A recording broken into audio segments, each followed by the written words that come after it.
Unit 7 key concept outline because we're barely going to get into Unit 7 today, so I thought it was kind of unnecessary to give you the big giant key concept outline for that unit. I'm just going to go ahead and do that on Wednesday when we're all Unit 7 all the time. Alright? So Unit 6, again, you'll probably remember, and hopefully you do, is industrialization, Gilded Age. Right, so I'm going to call that urbanization as well, and then in parentheses, Gilded Age. We already covered that portion, all right? In addition to that, it is the settlement of the West and the rise and fall of the farmers. And that's what we are going to focus on today. There's not much there. And then we're going to jump over to Unit 7 as well. Now remember, Unit 7 is a mega unit, alright? It covers... Oh, was that the one that the test was really long? It's a long test. I actually broke it up in half, I think, for our unit. Unit 7, if you remember... Roman numeral style. Alrighty. Is 18... Gosh, I think it's 1890, actually. 1898? Alex, confirm it. All the way to 1945. Alright? So it takes you all the way through World War II. So hey, that includes that technically includes imperialism. It includes progressivism. It includes World War I.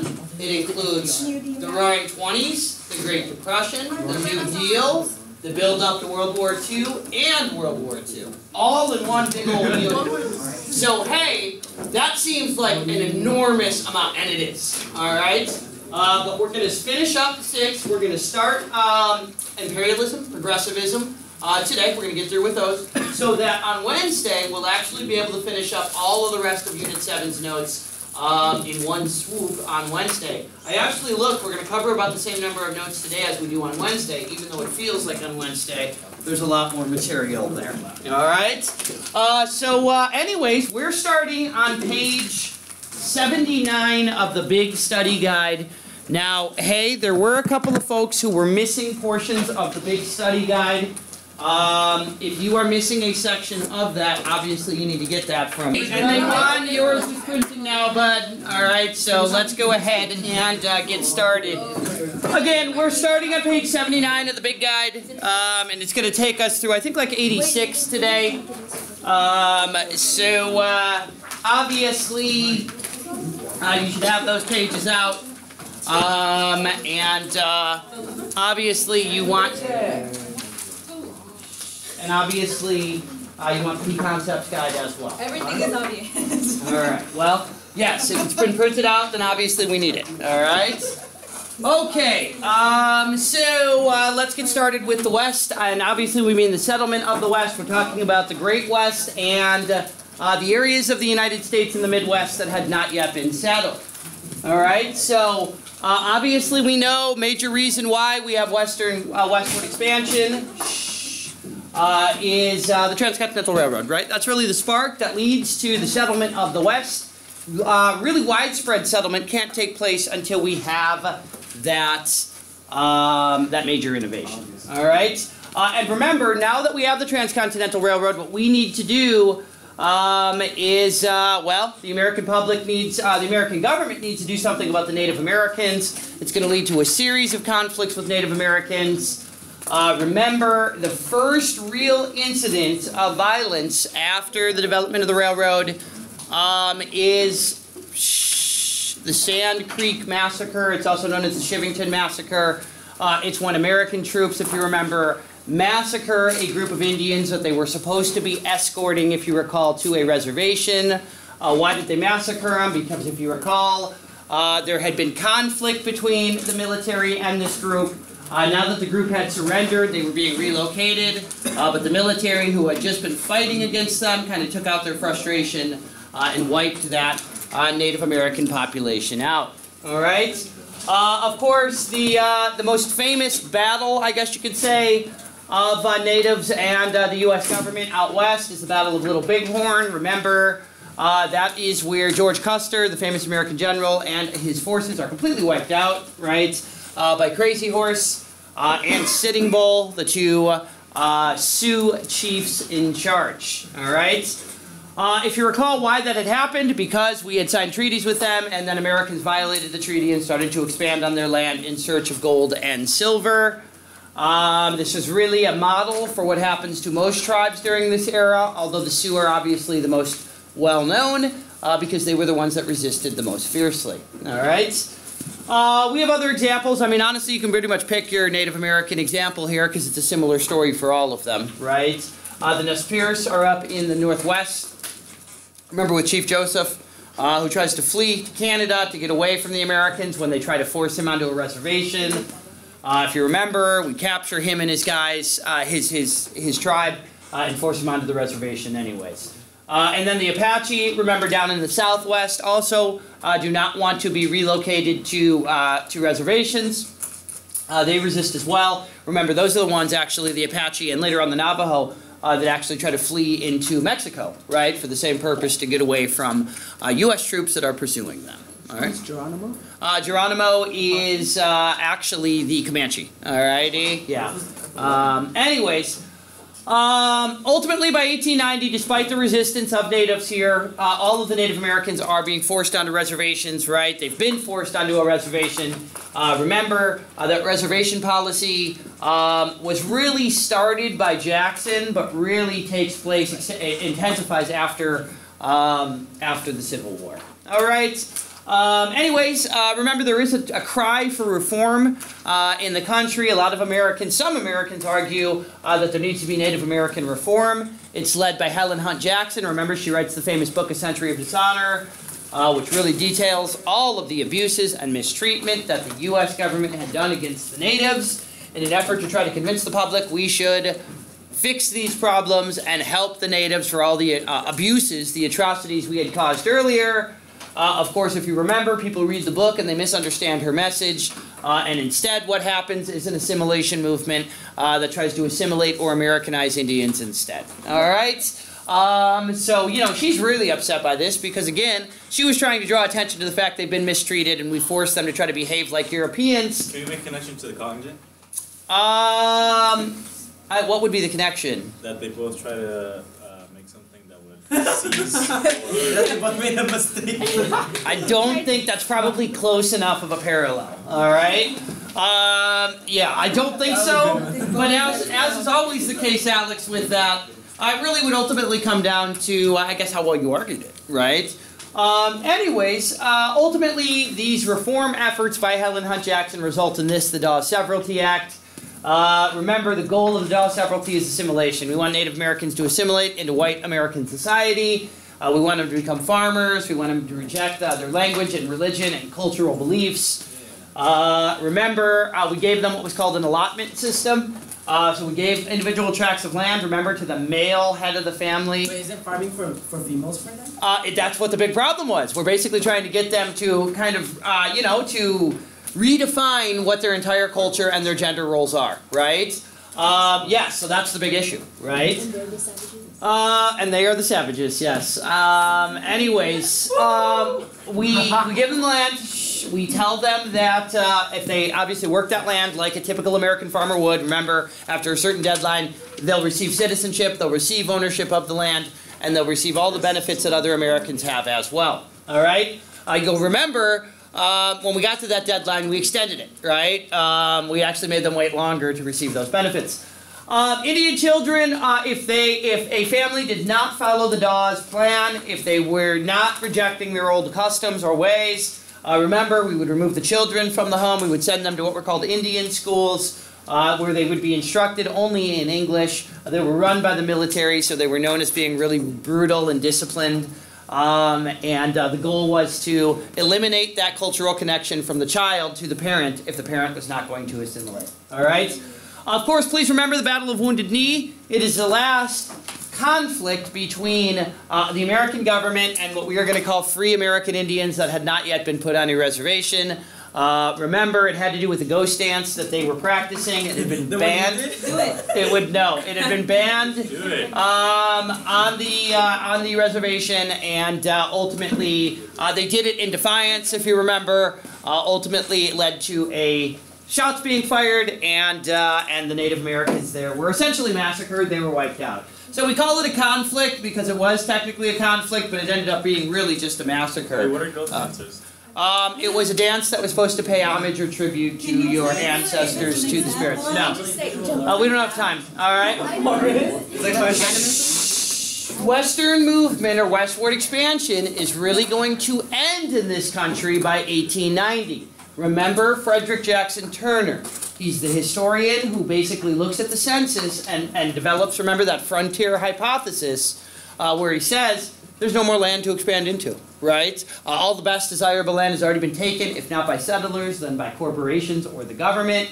And so by 1890, the West is settled for the most part, which means most of the desirable or available land is now gone, right? It's one of the reasons why, not surprisingly, starting in the 1890s, we begin to look overseas, right, for more land to potentially expand into. What year was that event where everybody ran to get land? The Oklahoma land rush. 1880s. 1882, I believe, is what it was. What? 89. That's what it was. It was 1889. Alrighty. Before or after Bleeding Kansas? What's that? Before or after Bleeding? Well after Bleeding Kansas. Yes, all of this takes place after the Civil War. Alrighty, so when we're talking about westward expansion during this era, we're really talking about expansion west of the Mississippi River. Alrighty? Yes, and that's a great thing that you remember because, and I'm glad we brought that up, because remember, when we run out of land out west, we then go back to Oklahoma, to the Indian Territory, and we say, hey, we're going to create this as a free state now. They smush the Indians on the smaller pieces of land there, and then they have a land rush to take what land is available in Oklahoma as well. Okay? Anyways, remember, when we're talking about the West, we're talking about 3 new frontiers, 3 new economic industries that open up as a result of the railroad being built. Farming, especially homestead farming. That's small-scale farming for the most part. Where did these people get their land? Well, from the government through the Homestead Act. Or remember, they got it from the railroads. Remember, the railroads were given tons of land in the area around where the track was laid. Mining, please remember, is a very new industry that's very popular out west because of all the mineral deposits that are located there. Nevada, Colorado, even California, later on Alaska, all major gold and silver discoveries in those places. Please remember, even though gold and silver is what attracts people, it's the other minerals, right, like copper and zinc and aluminum that end up becoming the most profitable, and corporations really dominated those minerals. All right, and then cattle ranching is going to develop as well. Remember why? Because now that the railroads can transport these cows to the slaughterhouse. We have these huge drives of cattle up to the railroads now so that they can be loaded onto the track.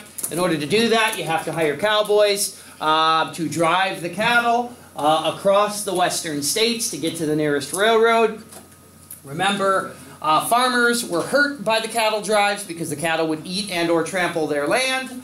And so they would put up barbed wire to try to prevent the ranchers from getting their herds through. It would lead to conflict between farmers and ranchers in the West as both sides kind of fought for the same land and who it actually would belong to. All right, remember, during this era, we do start to see movement of farms to what we call a factory farm. So we're going to move away from subsistence. We're going to jump over to factory farming. New modern machinery, again, like the combine. Like the combine machine. Corporations are going to develop in farming. We're going to get our first farming corporations like Pillsbury, if you remember. As well, we're going to get tenant farming in the South, sharecropping, right? So we have factory farming out west. We have more corporations involved in farming than ever before. They're bigger farms. They're producing more cash crops. And then at the same time, meantime, in the South, we have all that sharecropping going on by poor whites and blacks. All right, please remember, as the West develops, farmers are going to suffer more and more as we become less dependent on agriculture than we have in previous eras. Yeah? So the Farmers Alliance movements and stuff like that, yeah. and all that, you make a census point to like Cesar Chavez's You could. I think you could. That's a really, really great question. His question was, is there a parallel that you can possibly make between farmers' alliances or the Grange and perhaps the UFW led by Cesar Chavez. Yes, I think that's definitely a parallel you can make, where farmers fighting under kind of really brutal economic circumstances, right, are trying to organize to better gain awareness and rights. That's good. All right, that's thinking.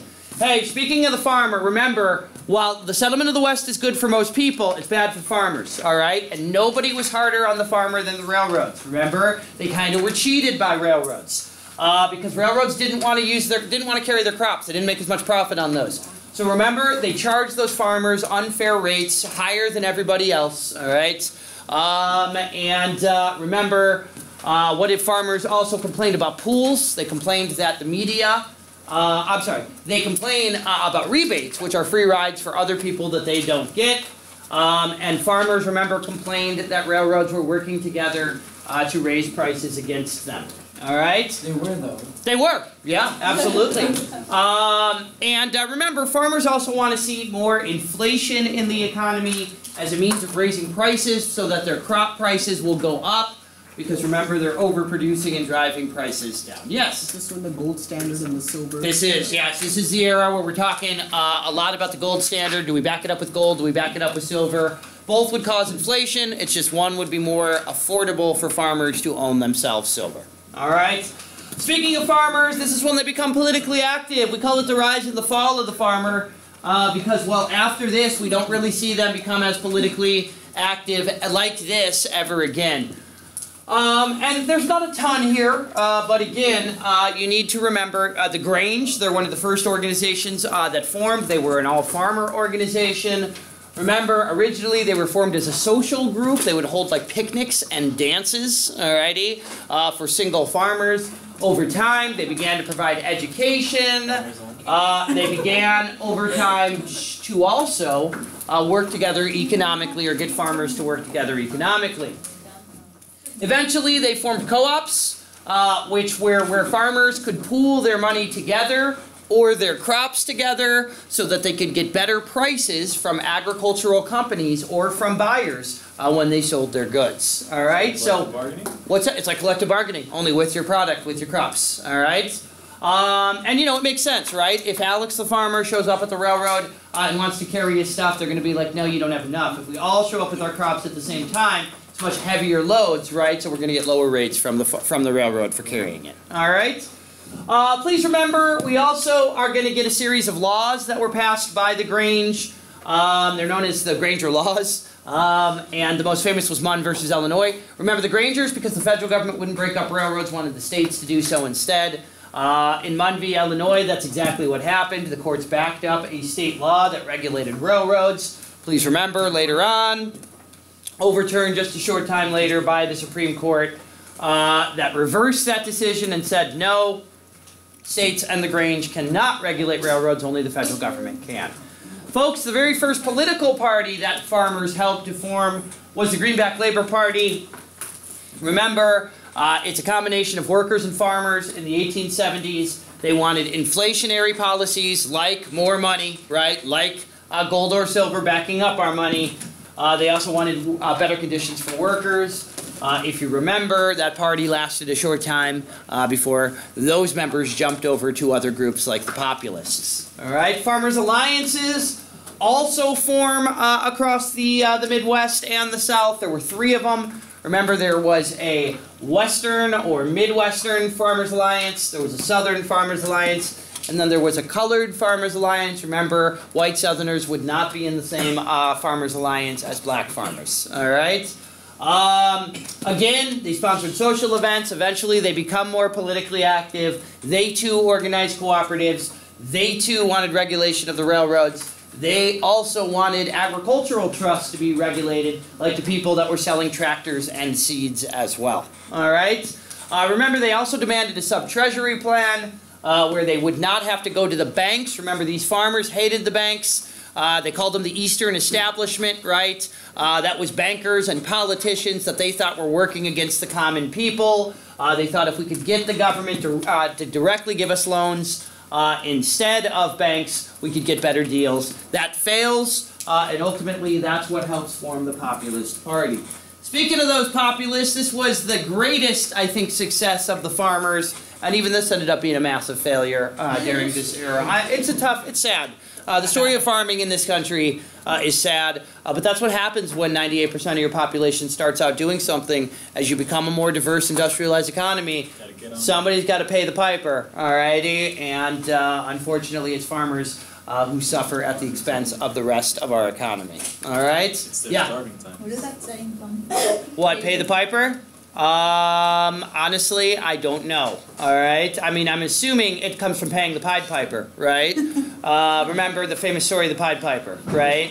So I'm assuming it comes from that thing. I mean, that's... Alright, anyways, the Populists, remember, also known as the People's Party, formed in the 1890s. They're really the culmination of these other groups that had come before them. Leaders, James Weaver is the political leader. He, remember, is the guy that runs for president representing them. Mary Lease, remember, the female lawyer from Kansas. She gives those fiery speeches, right, where she basically tells the government and the banks, I'm using her language, go to hell, right? Ignatius Donnelly, Sockless Jerry Simpson.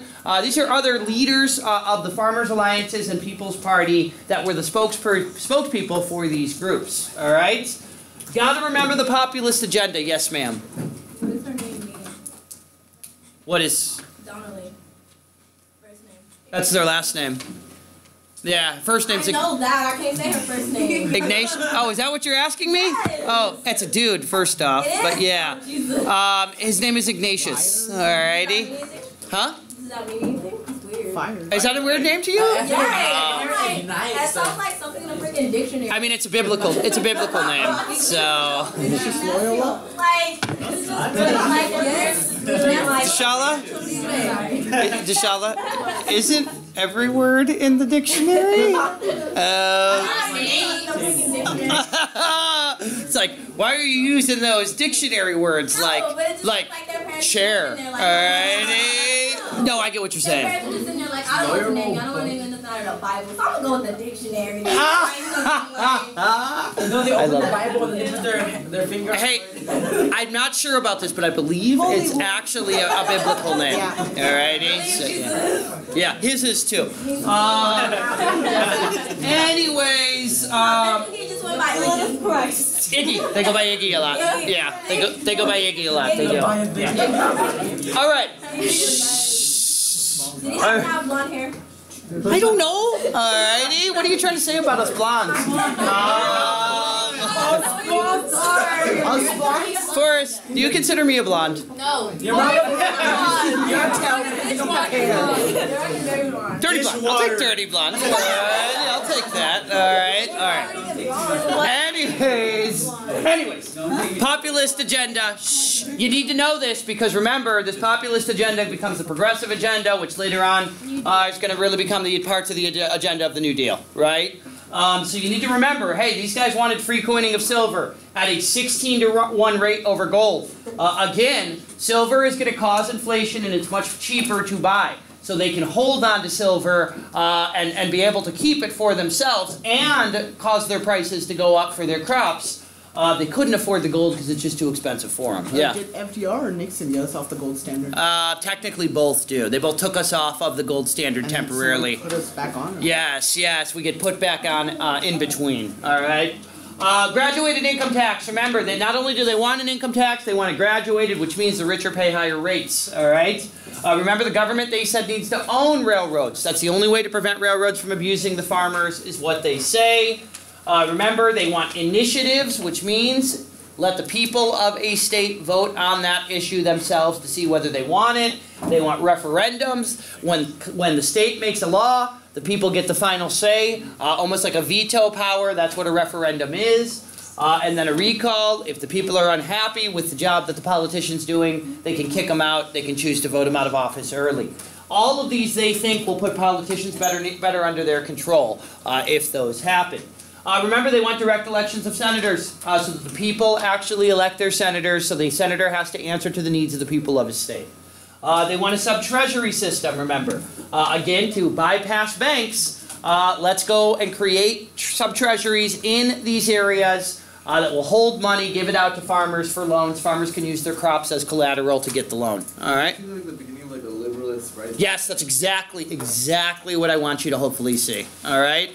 Is that what you're seeing here is essentially the rise of liberal progressivism in this country. It's a freaking failure, right, during this era, but these ideas then become the basis for liberal progressivism of the 1900s. All right?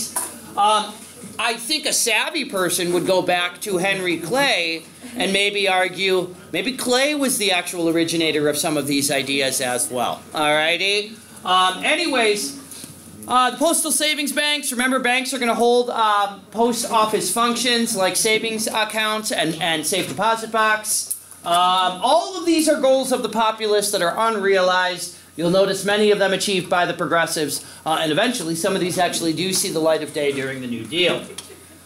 Hey, during the election of 1892, that's the first election the populists actually ran a candidate. They got over 1 million votes. That was seen as a big victory for them, and it was seen as a sign that the farmers' movement was gaining political power. Isn't 1 million nothing?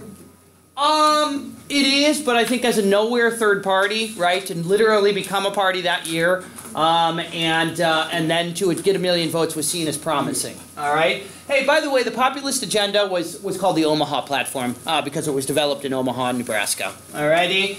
Anyways, please remember that despite the efforts of the farmers, many of whom are African Americans, we still see tons of segregation and disenfranchisement by African Americans. Against African Americans by whites, including white farmers, including populists, and members of the Farmers' Alliances. All right, so even though they're fighting for farmers, there was clearly a great deal of racism embedded in some of their decisions. Anyways, election of 1896. Do you think that what brought them down?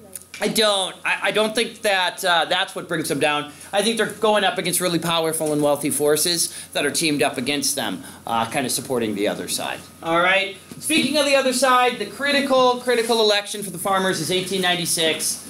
If you remember, that's when the populists actually are absorbed into the Democratic Party. That's when farmers put their hopes behind William Jennings Bryan. Clay number 2? The young speaker, yeah, I guess you could call him Clay number 2.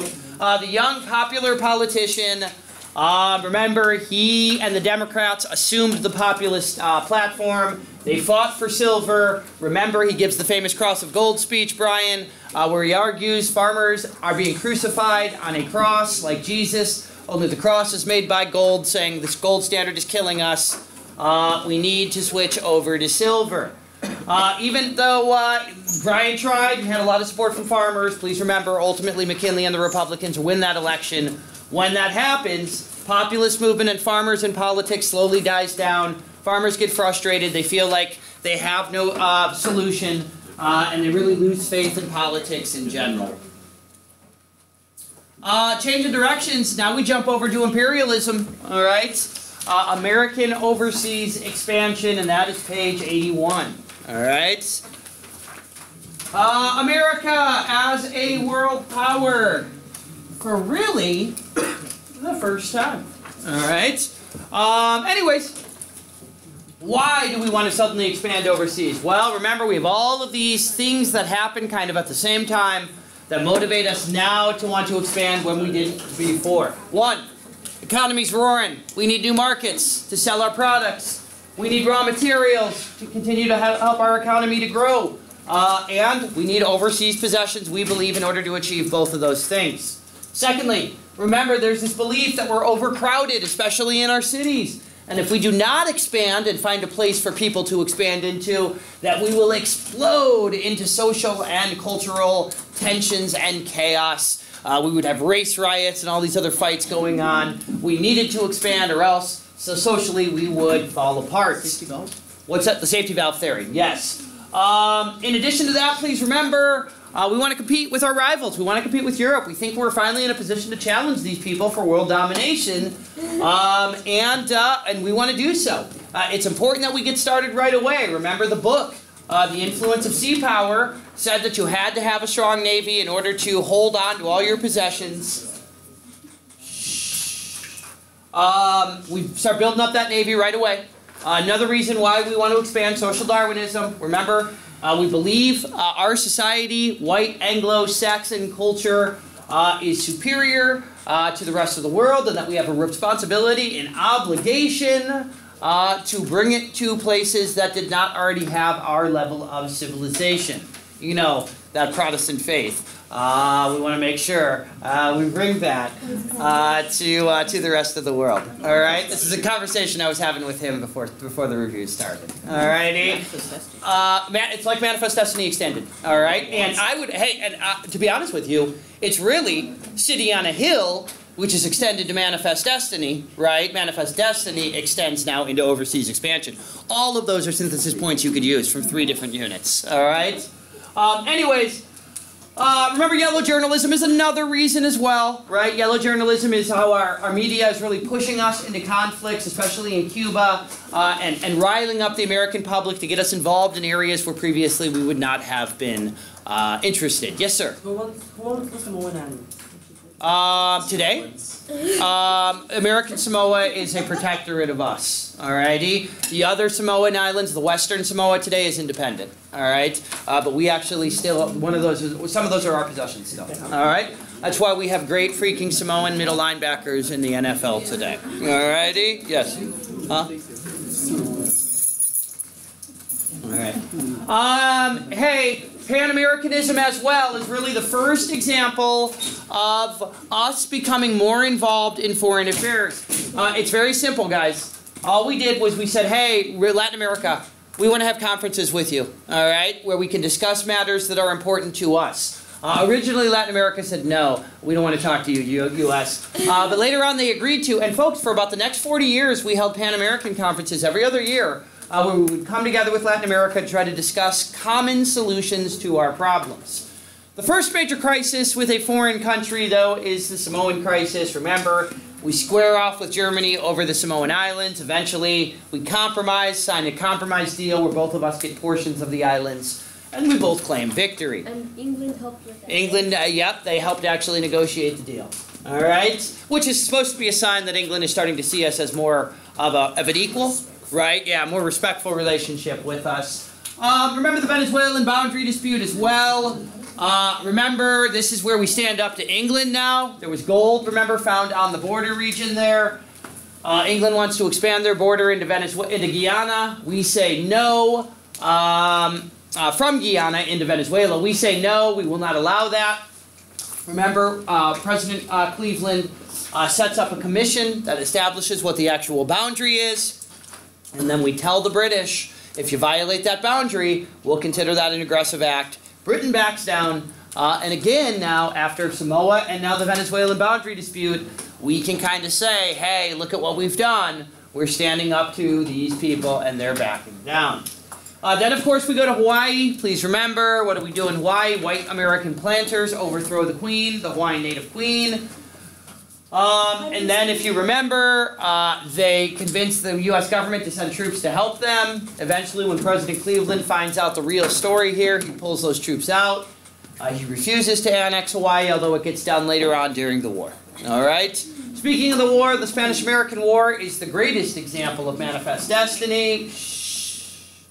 It was known as the Splendid Little War because it went so well for us. Ultimately, if you remember, we were able to acquire Hawaii, not as a result of the treaty, but during the war, we annexed it to make it easier for us to seize the Philippines. As part of the treaty that ended the war, the Treaty of Paris, we get the Philippines, remember, Puerto Rico, Guam, remember the big issue is going to be over the Philippines, all right? We did not get Cuba, remember, because we had made a promise that we would not take it when the war broke out. Why did the war break out? Remember, the immediate spark was the sinking of the Maine. The more long-term reason was yellow journalism that turned the American public against Spanish authorities in Cuba. Wait, all right? I thought yellow journalism was going to be the one where they... or is that muckraker? That's me, yeah, it's muckrakers, yeah.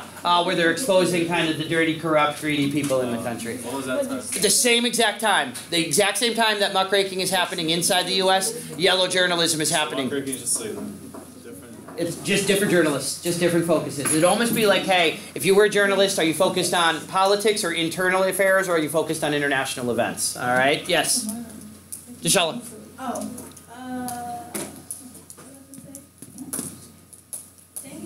something blew up, didn't it? Maine. Yeah, the Maine. Yeah, the Maine. I can't remember what it was called. Yes, And USS Maine. Didn't we talk about how it was our fault? Yeah, well, It was like our mind under there. No, it was close. It was an explosion on the ship itself, Yeah. and a design flaw. Yeah. And so yes, well, we blame the Spanish for it because we thought that they had done it. It was our fault. Yeah. Yeah. Yeah. Figure out that it was our fault. Much later on. Yeah, like well after the war was already over. Was it yellow journalism They one of the should've reasons totally why we went thought it up. was? Yes, yellow journalism is one of the reasons why we think it's Spain. Because after all, remember, they've been portrayed as these brutes, these barbarians that were abusing the Cuban people. They're frying Cuba, exactly right. Oh my God, you people are such geniuses. Alrighty. Anyways, It's a gift. yeah, Kevin, don't try to throw yourself in there. Alright. Anyways, Teller Amendment. This one. There we go. The Teller Amendment and the Platt Amendment are significant amendments that occur. One, what the Teller Amendment was where we said that we would not take Cuba after the war was over. All right. So we said, in order to get the respect, can we stop talking? Thank you. In order to get the respect of the rest of the world, so that what's that? When the war's over. Yes, we want the respect. We want them to think we're doing things for the right reason, and we're not just getting involved because we want Cuba for ourselves. So the Teller Amendment we passed when we declare war that says, hey, when we liberate Cuba, we're going to let it be free. We're not going to take it for ourselves.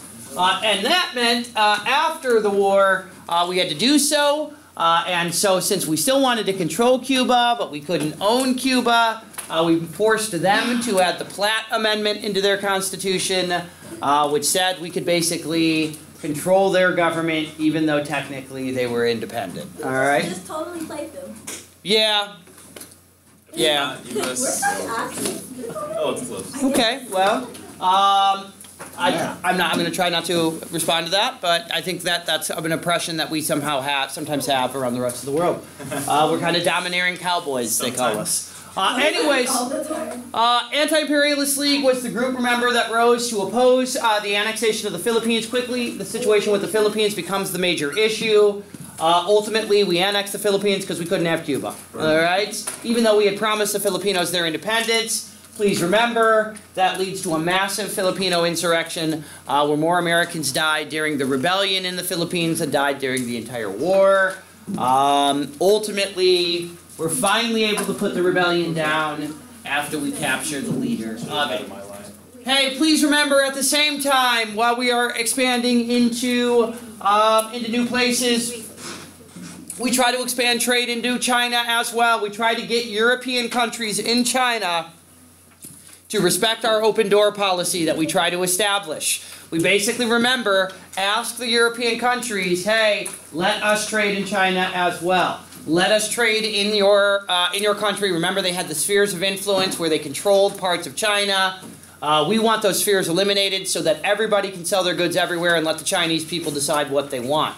Europe says no, right? Yes. Isn't that hypocritical with the Monroe Doctrine? Yes. Don't come into... Well, I guess, listen, I know what the American argument is because I remember reading this. The Americans would not have made a open door note request in Europe because Europe is for the Europeans to do what they will. The Western Hemisphere, North and South America, is for us to do what we will. Asia belonged to neither of us, we argue. And so Asia should be kind of at grounds where everybody was allowed to interact equally. Alrighty? So yeah, kind of funny. You're right, it is super hypocritical. That one's a Fuzzy's joke, right? What was my Fuzzy's joke? There was a What did I do? Wait, what was it? The rose, yes, that was. So many that... Yes. I'm trying to block it out. Anyways, not only is the open door policy not very successful because the European countries maintain their spheres of influence, but in reaction to our attempt to try to open China up to our products, remember, the Chinese boxers actually rebelled, the students, and we had to send a force along with the rest of the countries in China to put down the boxers, the students that had rebelled. Again, not a successful policy and actually led to a rebellion in the country because those boxers did not want foreign influence. They wanted all foreigners kicked out of the country so China would be run by the Chinese. Yeah. Didn't it kind of unite like all the Europeans and the US? It did, yeah. It actually united us with the European countries because we all recognized, hey, no matter who controls it, it's important that at least one of us control it. We do not want China to have that strength and independence on their own. Hey, let's remember the Roosevelt Corollary under TR.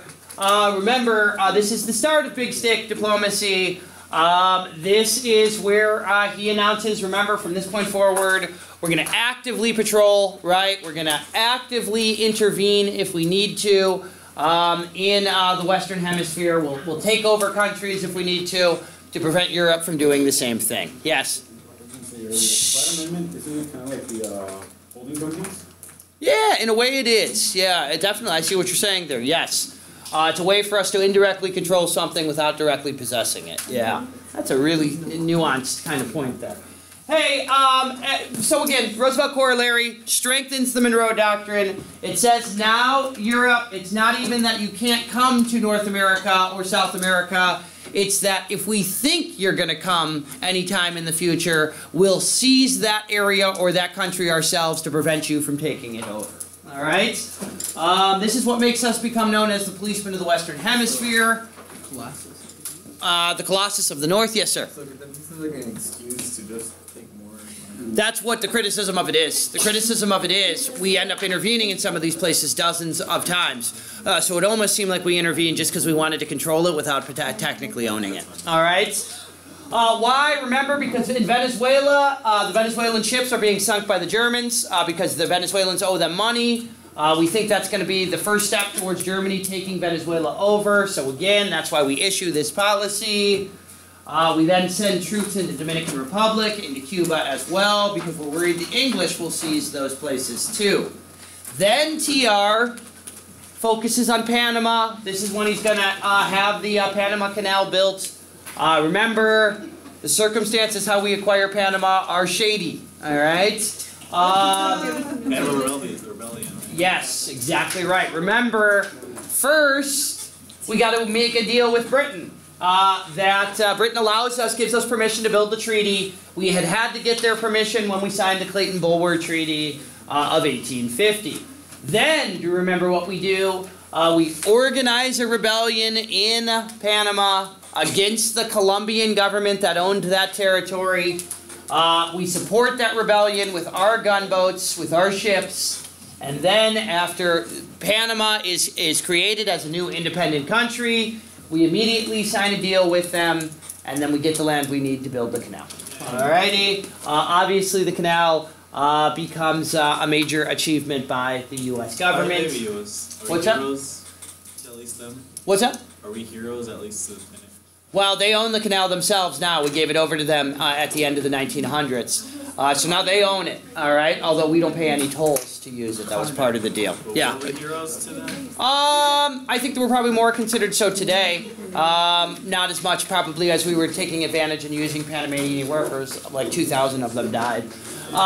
Anyways, Treaty of Portsmouth as well, another achievement by Roosevelt. Remember, this is a sign that he is way more involved in international affairs than any other president before him. Remember, Treaty of Portsmouth, he engineers an end to the Russo-Japanese War. Ultimately, he gets the Nobel Prize for that. Big stick diplomacy is going to be replaced by dollar diplomacy under Taft. Remember, let's support U.S. foreign policy with American businesses in exchange. The military is going to protect areas where our businesses are located. So, hey, if we think, oh, I don't know, the Dominican Republic is important, we want American businesses to back us up by investing money and building new shops or new locations in the Dominican Republic. In exchange for that, the U.S. government promises we'll protect the Dominican Republic, we'll intervene if we need to, so you never have to worry about your businesses being hurt, harmed, or damaged. Ultimately, it's not a very successful policy, dollar diplomacy, because we end up intervening in Cuba, Honduras, Dominican Republic, Nicaragua. So we end up intervening just as much as we had under Big Stick. And then moral diplomacy, remember, that's Woodrow Wilson, the last of our imperialist presidents. Remember, he argued that the other guy's version of imperialism was wrong, it was bad, it was harmful. He does more. Well, he just did a different version of it, all right? His moral diplomacy, remember, we need to teach Latin American countries to elect good, moral, honest men to run their governments. The problem is when the Latin American countries like Mexico democratically elected their leaders, if Wilson didn't like them, remember, he would try to prevent that leader from taking over. So remember, we have this revolving door of Mexican leaders during this era because Wilson was interfering with their governments because he did not support them. All right? Ultimately, remember, it results in us having conflict with Pancho Villa when we supported another rival for the head of Mexico. Other examples of moral diplomacy, Jones Acts, yes ma'am. Isn't that kind of like in the Cold War where we support a lot of dictatorships? Yes, that's a good call, right? Where we sometimes would support leadership or groups that maybe did not really have our values or our methods or our strategies, but we saw possibilities where we liked them better than the alternative. All right? The Jones Act, ladies, can we stop talking over there? Thank you. The Jones Act of 1916. We announced Philippines will become a territory when they are ready to. We don't really give a date at that time.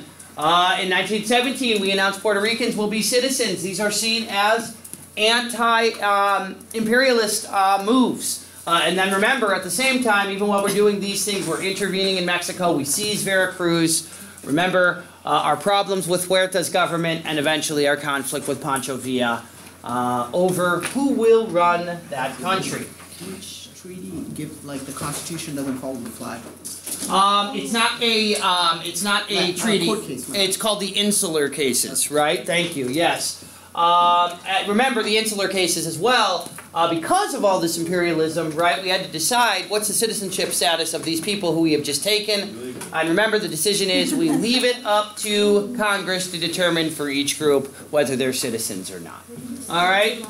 Relations with Japan. Hey, our relationship with Japan starts to develop. This is largely because we see each other as rivals and we want to try to keep the peace in the beginning. So remember the Gentleman's Agreement. California restricts Japanese kids from schools because we feel like our schools are being overrun by Japanese students. Not California, but San Francisco did. Ultimately, remember, the Japanese are outraged by this. Ultimately, TR engineers a compromise. Japanese kids are going to be let back into the schools again. In exchange, the Japanese reduce their immigration into the U.S. The Great White Fleet, yes ma'am?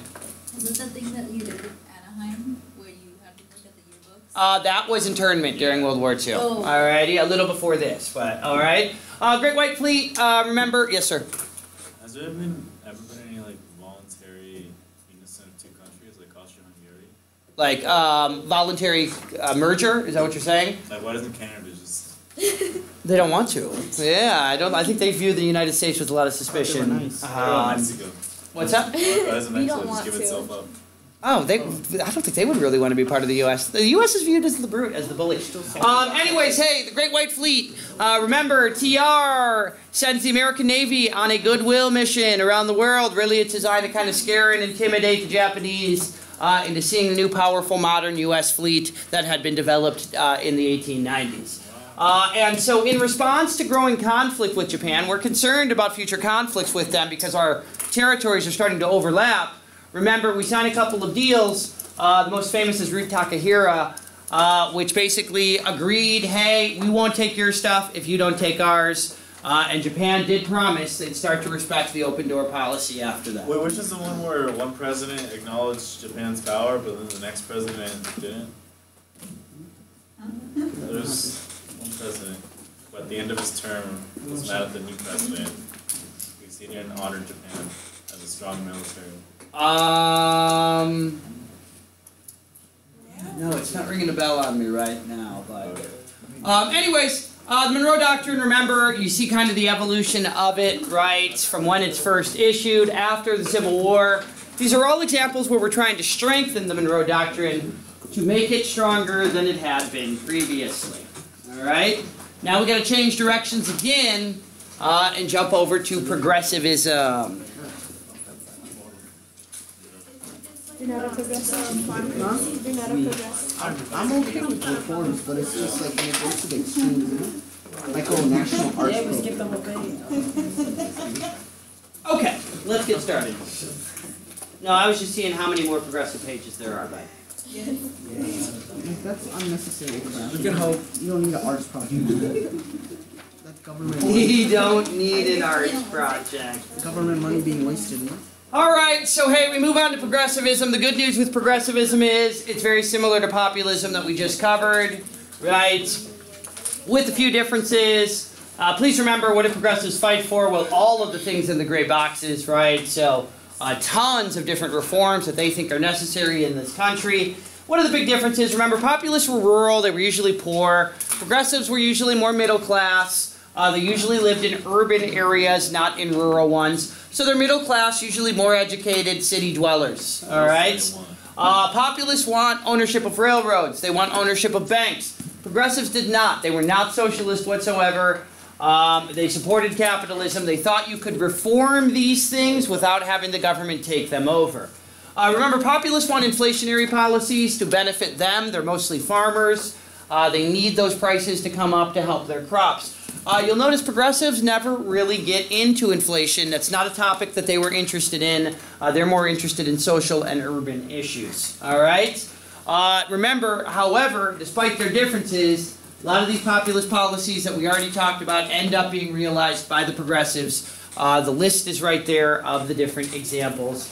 And each of those, I believe, is included again in another part of these next few pages. Remember, again, they're middle class. They were WASP for the most part, so part of progressivism is nativism as well. Nativism does motivate the progressive movement, all right? Remember, they want to restore America to a time before monopolies dominated, when they argued that government was more, they want to make government more efficient, and they believe government is actually the best way to slow the spread of socialism in this country. By supporting capitalist policies. They fight for a number of other things as well. Remember, they want to eliminate child labor, some of them. Others want to improve working conditions, particularly for women. Some want women's suffrage. All right. So really, it's a laundry list of different goals and achievements that different progressives would fight for. Names you need to know. Civil rights? No, civil rights, interestingly, was an issue that they avoided. They did not want to kind of divide the movement by focusing on race relations. That's one of the big criticisms of progressives. How in the world can you fight for all these reforms and ignore the biggest issue that needed to be reformed in this country, which was segregation? All right? They were just WASPs. I think it's partly because they're WASP. I think it's partly because they're mostly urban individuals, and so their focus is more specifically on what's around them. Anyways, you need to know Jane Addams. Remember the Settlement House leader. She is the founder of this movement along with Lillian Wald. Addams was popular in Chicago. Wald was popular in New York City. Remember, settlement houses were just big buildings or city blocks that provided services for women and children, and men too. Florence Kelly, you need to know. Remember, she's the consumer protection lady. She campaigned against child labor. She campaigned against what she considered to be bad treatment of female workers as well.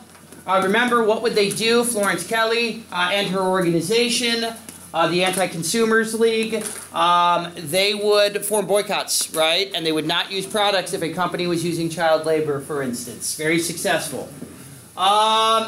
Again, progressives were academics, and so they were popular on college campuses. Remember, they tried to use data. They tried to use science to make predictions or hypotheses about how they could improve society.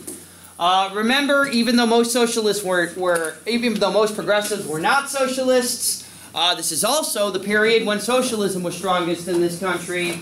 Remember Eugene Debs during this era, the head of the Socialist Party, yes, Eugene V. Debs, has some of the highest performances that socialists have ever been able to achieve. So this is an era where socialism was popular. even if progressivism gets more of the attention. All right? You need to also be familiar with the Wobblies, the IWW, the International Workers of the World, guys. They're our communist party, all right? It's just a fancy word for saying communism. The IWW were our radicals. They wanted to overthrow the government and replace it with a more worker-friendly government. Remember, they were often the ones that were targeted by the U.S. government for breakup or for imprisonment because they were seen as the greatest threat to the country. Please remember, during this time, some of these socialist and radical groups actually were targeted by the government, thrown in jail, kept in jail for long periods of time, especially during the Red Scare that popped up after World War I. All right? Muckrakers, all right. Oh, one of Alex's favorites before he died on the ground. All right, before he did his best, Abe Lincoln. What, too soon? Good Lord. All right, jeez. All right, I can't believe there was a gasp. Anyways, yeah, I know, right? Muckrakers, remember, they were the journalists that exposed the corruption inside the United States. We get this great laundry list of these famous muckrakers. Obviously, one, you need to know a lot of the women's magazines, like Cosmopolitan, were originally muckraker magazines before they became all kind of fashion-oriented or whatever you would describe the Cosmopolitan today. All right? Lincoln Steffens, Shame of the Cities. Obviously, he's criticizing corruption in city government, right? Hence the name of the book, Shame of the Cities. All right? Yeah. Since my preference was like already like in story Yeah. It was, yeah. They were going on simultaneously. And when you really think about it, there's not really that much different between those styles of journalism. It's just really what they're focusing on. But they're both really designed to develop articles that are designed to really rile the public up and to make them want to get involved in an issue or a topic that they otherwise would not. What's that? Honestly, to be honest with you, I'm not sure whether one was more significant than the other. I think during the imperialist era, right around the end of the 1800s, that's when yellow journalism was its strongest, right around the Spanish-American War. I think muckraking has become much more popular and lasts a lot longer. You still see the effects of muckraking in the 1900s, the 1910s, and the 1920s. Isn't Thomas Nast technically on the muckraker? He is. He technically is a journalist before muckraking was common, all right? Or at least the term was used, but I think you could make an argument he's an early version of one. I mean, the mugwumps in many ways, like Nast, were our first group of reformers in the media. I think you could totally use it as a synthesis point if you needed to. Criticizers Of social local issues? yeah, of political and economic issues, particularly those in the cities. All right, I think would definitely be the case. Ida Tarbell, remember, she writes the expose on Standard Oil, really exposes Rockefeller to be the jerk that he was. Upton Sinclair, The Jungle, probably the most famous. Remember, he's the guy with all the horrible stories of what's happening in the slaughterhouses. It grosses people out. He was actually a socialist. He wanted people to embrace socialism. Americans read the book. They were disgusted by it. And so he kind of felt like people missed the point. But anyways, remember, it does lead to the Pure Food and Drug Act and the Meat Inspection Act, which were designed to improve the quality of food in this country. David Phillips, The Treason of the State. Hey, remember, he's the guy that points out 75 of the 90 U.S. senators were being bought out by trusts. We're actually making decisions based on what the trust told them to do, to show just how corrupt the Senate was. John Spargo, The Bitter Cry of the Children. All right, pretty easy to figure out what his issue is, child labor, right? Ray Standard Baker, Following the Color Line. Again, what's going to be his criticism? That blacks are still being mistreated and are illiterate overwhelmingly.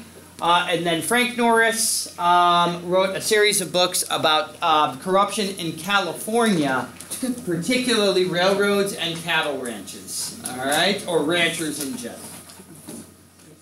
The movement. Look at what the movement achieves. Now you'll notice Mr. M is not going to hit on everything of these in detail, but this is the laundry list of everything that they can claim as a success, all right? And boy, there's a lot there, folks. One, remember, they're going to help to bring political machines down, all right? How? They create, remember, that commission system. Thank you. They create. Now we just need somebody to do that at that table as well. All right. Apparently, our Ignatius conversation just exhausted her. All right. She's yes. Hey, Iggy. All right. Hey.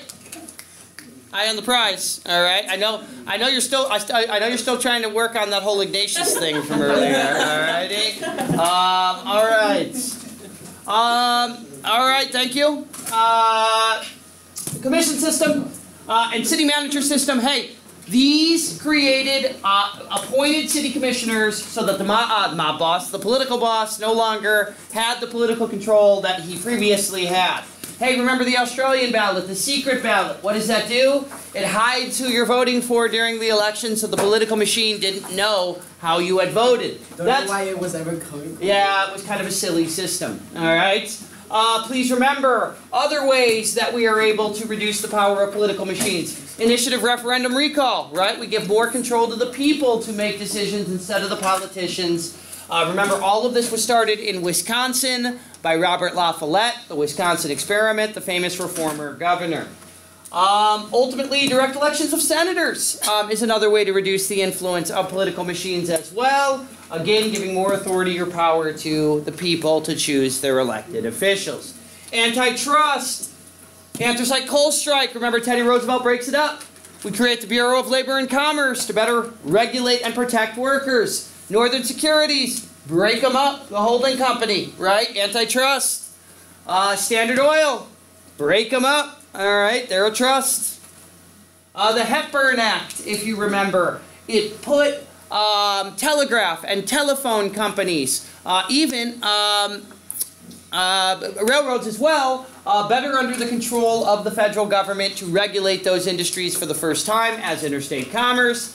Clayton Antitrust, break up those trusts, make it easier to do so. All right, the Underwood Tariff, if you remember, is going to lower the tariff. And the Federal Trade Commission is going to investigate allegations of trade abuse, and the government will intervene and restrict some of those trade decisions. Roosevelt was a Republican, and Republicans were progressives back then. So we're Democrats. Even Wilson is a progressive as well.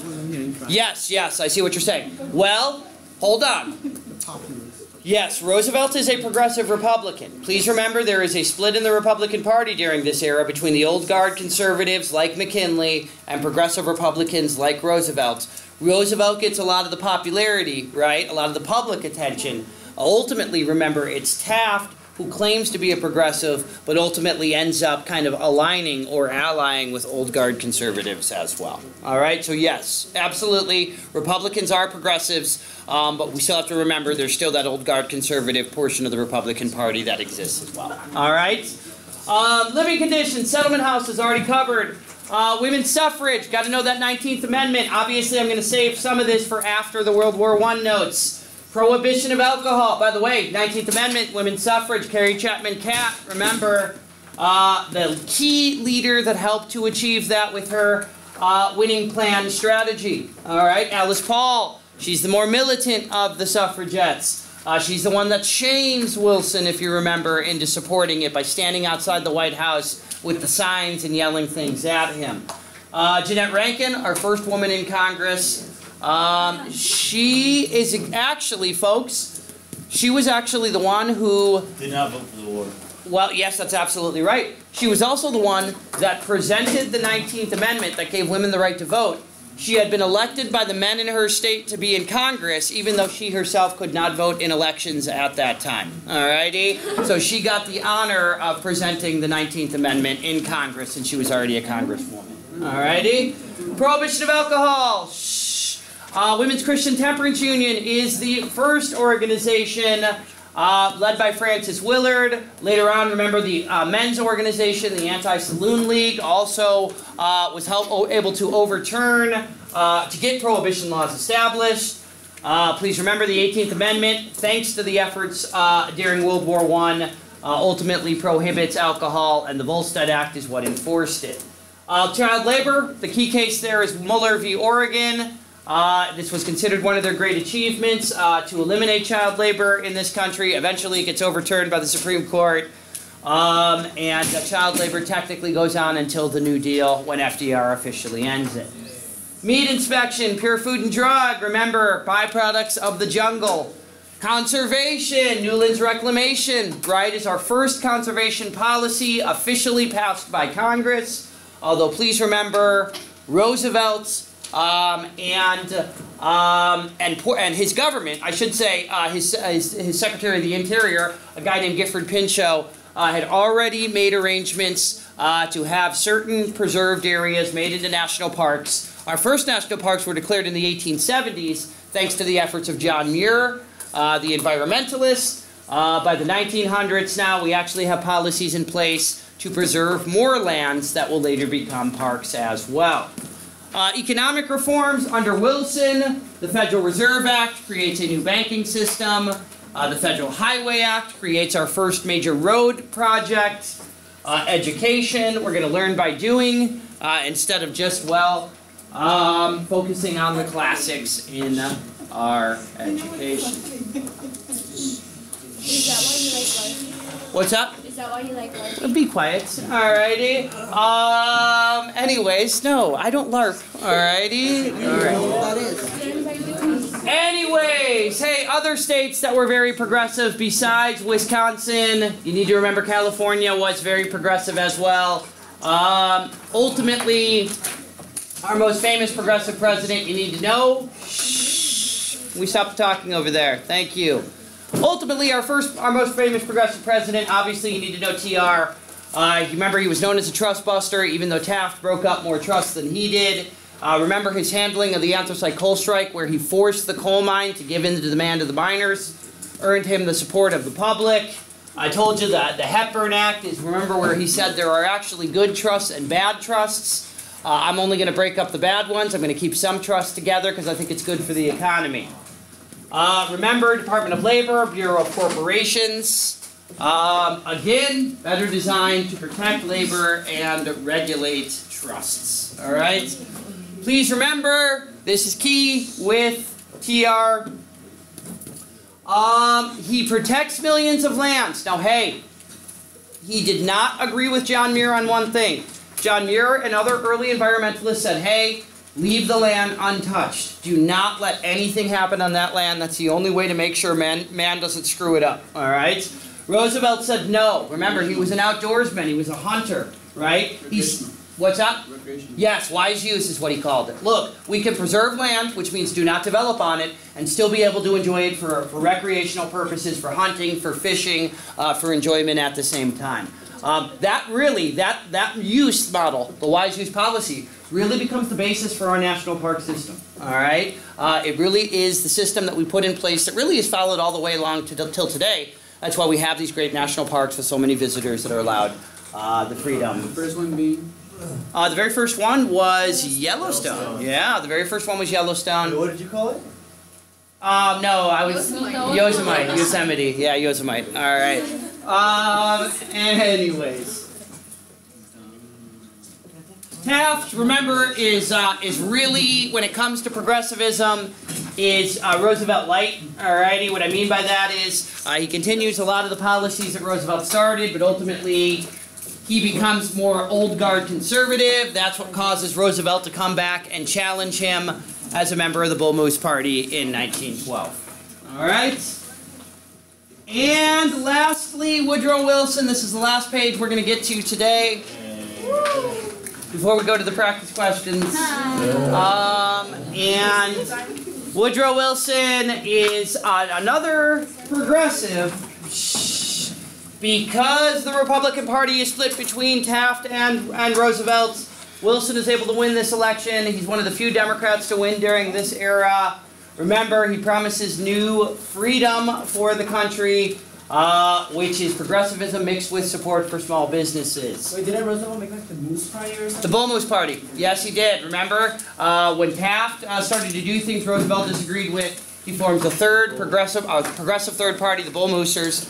They split the Republican vote, make it easier for Wilson to win. All right? Isn't Woodrow Wilson one of the most racist men? Yeah, he's a very racist guy. Yes, that's why you'll notice there's really no race relation stuff here. Underwood tariff, he lowers the tariff. Hey, he's a Southerner. And he had promised he was going to do that. Obviously, he's able to achieve that as a Democrat. That's something Democrats fight for pretty exclusively. Federal Reserve Act creates a new banking system. It was the first bank system that we had had since the Civil War. It was long overdue. We needed a system that could better respond to problem areas in the country more quickly. Clayton Antitrust. This strengthened the old Sherman Antitrust Act. It actually protected labor unions from being broken up, and it gave the government the ability to enforce the law, so we finally start to see businesses get broken up more quickly. The Federal Trade Commission, remember, if we believed a business was violating laws or breaking or not respecting workers' rights, you could file an appeal with the Federal Trade Commission. They would investigate and they would shut that business down with a cease and desist order if it did not immediately respect the law. All right? He's also responsible for a ton of little minor progressive policies that get passed right before the 1916 election, so we could prove his progressivism to the country right before they went out and voted. Question, I just... Yeah. So all the No, go ahead. It was yours. oh sure. So all the candidates are progressive. During this era, they are. The only difference between Democrats and Republicans are welfare. Well, no. Okay. Racist. Time out. Alrighty. Time out. This goes back to the question that you asked earlier. Alrighty. Remember, the Republican Party is divided into two groups, right? There's the old guard conservative Republicans that do not support any progressivism at all, right? And then there is this progressive portion of the Republican Party that Roosevelt was and that Taft originally was before he kind of became more supported by the old guards, all right? So yes, all three presidents during this time are progressive, alrighty? But both parties were not, there were progressives in both parties, but both parties were not exclusively progressive, alright? There were still conservative Republicans that were there, alrighty? Anyways, let's do some practice, alright? Let's go ahead and do some practice, and let's grab our practice questions, please. Now, it seems to me like all of us remember those first couple of questions. So we can just jump over those if you'd like and go right to question 3. No, I need my point too.